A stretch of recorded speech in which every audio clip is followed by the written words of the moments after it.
orang yang mempunyai ilmu ketika dihadapkan dengan dunia, maka syaitan akan berperan sehingga syaitan akan menyuruhnya kepada ulama tersebut supaya dia menggunakan ilmunya supaya mendapatkan dunia. Itu yang dikhawatirkan. Ya. Jadi syaitan akan selalu berusaha berupaya untuk menjerumuskan ulama supaya menggunakan agamanya untuk mendapatkan dunia. Kemudian rayuan syaitan kepada ulama, mereka syaitan akan menyuruh kepada para ulama supaya menggunakan ilmunya sebagai dariatan. Apa dariat kemarin? Alat wawasilatan atau perantara untuk mengambil harta-hartanya para penguasa. Ya, untuk mengambil harta-hartanya para penguasa.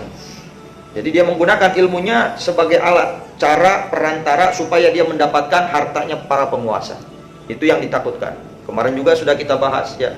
Ketika seorang ulama masuk kepada as-salatin, ya, masuk kepada penguasa, disitulah ya cobaan yang paling berat bagi ulama. Dengan tujuan yang baik, dengan niat yang baik awalnya, tetapi syaitan lebih kuat untuk menjerumuskan ulama tersebut, sehingga ulama tersebut terkalahkan dengan tipu dayanya syaitan, sehingga berpalinglah dari tujuan yang awal, atau berpalinglah dari tujuan yang benar. Tujuan pertamanya apa? Dakwah, supaya bisa masuk ke pemerintahan, supaya bisa masuk ke para penguasa, mengingatkan mereka supaya mereka tidak korupsi, supaya mereka bisa menjalankan amanatnya untuk rakyat. Ya, itu niat pertama. Tetapi setelah masuk, syaitan berperan, syaitan tidak akan pernah putus asa untuk menjerumuskan ulama tersebut, sehingga ulama tersebut makin hari berjalannya waktu itu akan terpengaruh dengan tipu dayanya syaitan. Nah, itu kembali lagi kepada kepribadian seorang ulama tersebut. Kalau dia kuat dan bisa, itu merupakan jihad fisabilillah yang sangat luar biasa, ya. Karena tidak mudah. Ketika orang mempunyai tujuan yang baik, kalau yang dihadapinya dunia, kemewahan dunia, wah banyak yang kalut nanti. Ya. Tujuan baik, dunia depan, ayo. Milih mana? Harta, kemewahan, kemegahan, kemudian derajat tinggi, kedudukan, ya. Antara dia berpegang teguh dengan niatnya itu. Nah, itulah makanya sekiranya tidak kuat dan tidak bisa membawanya, maka lebih baik kita menjauhi ya dari hal-hal tersebut. Yang merasa udah punya benteng yang kuat, ya, maka nggak apa-apa.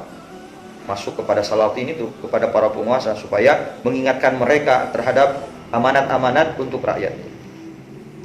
Jadi syaitan akan menyuruh kepada ulama itu untuk menggunakan ilmunya sebagai alat, sebagai perantara untuk mengambil, mendapatkan harta-hartanya penguasa. Wa akli amwalil auqaf, tidak akan berhenti syaitan. Walaupun dia tidak masuk ke ranah para penguasa, syaitan akan menjerumuskan para ulama itu untuk supaya mereka memakan harta-hartanya, harta-harta wakaf, ya. Harta wakaf tahu? Contoh misalkan ada ulama yang diberikan wakaf untuk pondok pesantren atau untuk masjid, ya, diambil, diterima sebagai penerima wakaf dari orang atau dari siapa saja. Sebagiannya emang digunakan untuk pesantren, sebagiannya lagi digunakan untuk kepentingan pribadi. Itu rayuan syaitan, hati-hati, ya. Hati-hati. Sebagiannya untuk pesantren atau sebagiannya untuk masjid, sebagiannya lagi padahal ini ikrarnya di dalam penerimaan wakaf, semuanya tanah tersebut untuk wakaf pesantren, untuk wakaf masjid. Tetapi hanya sebagian yang digunakan untuk masjidnya, sebagiannya lagi digunakan untuk kepentingan pribadi. Baik itu digunakan untuk rumahnya lah, baik itu digunakan untuk kepentingan pribadi, bahkan ada yang sebagian dijual, ya, dijual untuk mendapatkan lebih. Kemudian syaitan juga tidak akan putus asa kalau misalkan tidak masuk ke ranah para penguasa, kemudian juga dia selamat untuk memakan harta wakaf, tetapi syaitan akan menjerumuskan ulama itu untuk supaya memakan hartanya anak yatim. Ada sebagian ulama, ya, ada orang, bukan ulama lah pokoknya, ya, dia mengatasnamakan yang mengurusi anak-anak yatim, nyari dana ke sana ke sini, menerima dana ke sana ke sini, ya, menerima dana dari sini, dari sana, dari orang ini, dari orang itu, atau dari pemerintahan, mengatasnamakan sebagai orang yang mengurusi anak yatim. Setelah dia mendapatkan hartanya, sebagian dikasihkan kepada anak-anak yatim, sebagiannya lagi digunakan untuk kepentingan pribadi. Itu sangat bahaya sekali, ya. Tujuannya benar. Pertama tujuannya, wah, ingin bantu anak-anak yatim, karena orang yang mengurusi anak yatim dia akan mendapatkan derajat yang tinggi di hadapan Allah, akan didekatkan kedudukannya dengan baginda Rasulullah. Nah, setelah mendapatkan harta, nah ini, harta banyak ini. Dek-dek dia setengah buat yatim, setengah apa mau diambil. Wah, itu sabil ya. Itu namanya ujian untuk semua orang. Itu tabiat manusia ya. Contoh gini lah, ente punya rencana, anak kalau dapat milik ayeuna 100 juta, setengahna ku anak dek dibikin ke pesantren, dikersakeun menang 100 juta. Menang 100 juta orang tadi niatnya naon, geus aya milikna beda deui, warta euy 50, terjadilah saparapat nawae 25. Nah, itulah tabiat manusia. Setan akan berperan di bidang seperti itu. Hati-hati. Kemudian, ya, setan akan menjerumuskan para ulama ya, untuk memakan harta masakin, ya, mengatasnamakan orang miskin, ya, mengatasnamakan orang yang tidak mampu. Hartanya dikumpulkan dari para agnianya, ya, misalkan ada orang ya yang mempunyai nama ustadz atau pokoknya orang yang punya ilmu lah, datang kepada para agnia, ya, pengusaha-pengusaha. Saya punya jamaah, ya, banyak di antara mereka yang kekurangan dari segi kehidupannya, barangkali mau membantu untuk membantu para jamaah kami. Atau yang punya pesantren datang ke para agnia, ya, mengatasnamakan santri yang pada kurang mampu. Sudah dapat hartanya, sudah dikumpulkan hartanya, sebagian dibagi-bagi, ya. Nah, itu bahaya di situ, ya. Makanya benar-benar kita harus memahami tentang niat dan tujuan, dan kita harus tahu mana tipu daya syaitan dan mana tujuan yang baik, ya. Karena ilmu yang bermanfaat, ilmu yang bisa membentengi diri kita dari tipu daya syaitan, ya. Itu akan kita hadapi permasalahan-permasalahan kayak seperti itu. Jadi tidak ada cara lain lagi di samping kita i'timad Allah, ya, meminta perlindungan dari Allah. Kemudian kita berusaha untuk membentengi diri kita dengan aurat, ya, dengan wirid-wirid, dengan amal ibadah. Kemudian juga yang paling terpenting, kita harus punya sandaran.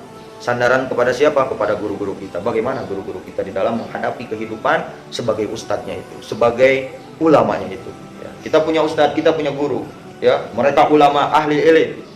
Tetapi bagaimana mereka cara masuk ke pemerintahan, bagaimana mereka cara mengatur dakwahnya.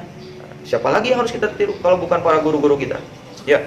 Guru kita bagaimana ketika berhadapan dengan pemerintah, apakah mereka guru-guru kita benar-benar masuk kepada para penguasa atau sekedarnya saja, ya. Itulah mereka panutan kita.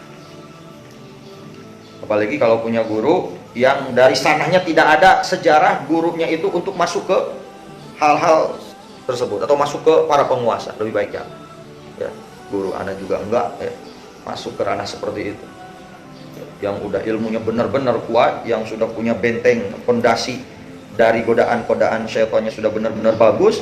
Mereka tidak sanggup untuk masuk ke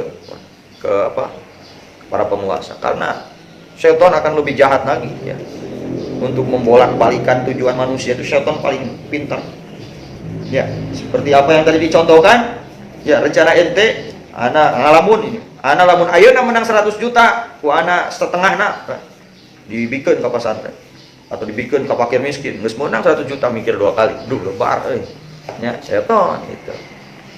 Begitu juga ulama dengan tujuan yang baik masuk ke para penguasa, dakwah dihadapi dengan dunia, kedudukan, ya. Ini kedudukan ente kalau seperti ini bisa membentengi ini, bisa menaikkan popularitas orang yang didukungnya. Nah, apalagi di zaman-zaman waktu kampanye itu, ya, ada calon masuk ke ulama, lobbyin gini, suruh kampanye. Nah, di situ perangnya seorang ulama itu dengan setan, ya. Kalau sekiranya kita tidak bisa membawa ilmu, ya, tidak bisa mempertahankan niat dan tujuan, lebih baik jangan berani-berani. Jangan berani-berani untuk jadi tim suksesnya inilah, ya. Dan tepantas katinggalin lagi ulama menjadi tim sukses calon fulan bin fulan. Nah, tepantas kadang ini oke. Ya.